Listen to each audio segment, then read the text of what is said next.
Hversu byggilegt á reikistjörnunum í sólkerfinu okkar? Ef við förum frá sólu sem hérna í miðjunni, þá Merkúr fyrst.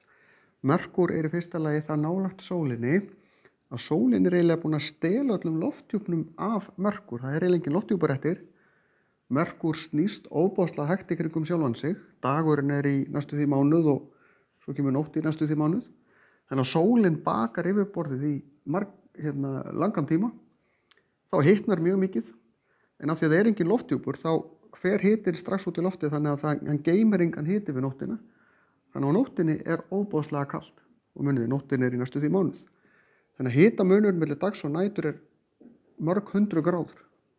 Fer í kringum 400 gráður á daginn en í 170-80 gráður frost á nóttinni miðað við Merkúr. Venus, þar einhvers staðar í kringum 400 stigi hiti alltaf. Þannig eru ofboðsleg gróðurhúsaáhrif. 80% af andrúmsloftinu koltvíoxíð, þannig að hitinn frá sólinni lokast inni, svo eldfjöll þarna og þetta eiginlega eins óvistlegt og óbyggilegt umhverfi og bara hugsast getur. Við þekkjum jörðina.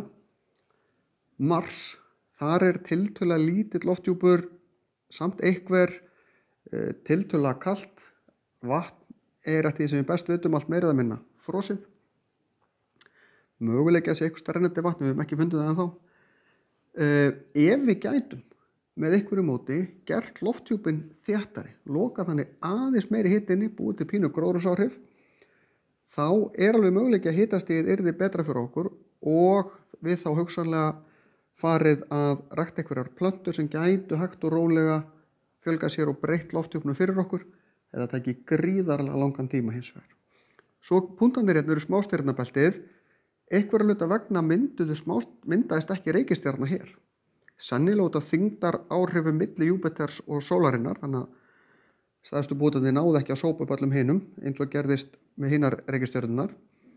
Þannig að það engin reikistjarna. Júpíter gasrisi, eins og þessar 4 ystu. Júpíter ekki með neinu föstu yfirborði, heldur þetta bara gas. Og það ekki þannig að ef ég hoppa hérna inn að þá bara hoppi og fari í gegn. Þegar ef ég hoppa onni í gasið þá lendi ég í ofboðslegum iðustraumum og fer onni þéttara og þéttara gas. Þangað til gasið orðið það þétt að það eiginlega orðið að vökva og á endanum þetta á hálfpartinn orðið að einhverju svona seigfljótandi efni og innst inni líklega einhver fastur kjarni. Þannig að hér ekkert að búa, sama svolítið með hina gasrisuna, Satúrnus, það sem hringirnir eru, Úranus og Neptúnus. Þetta allt gasplánendur, þannig að það ekkert að vera þar.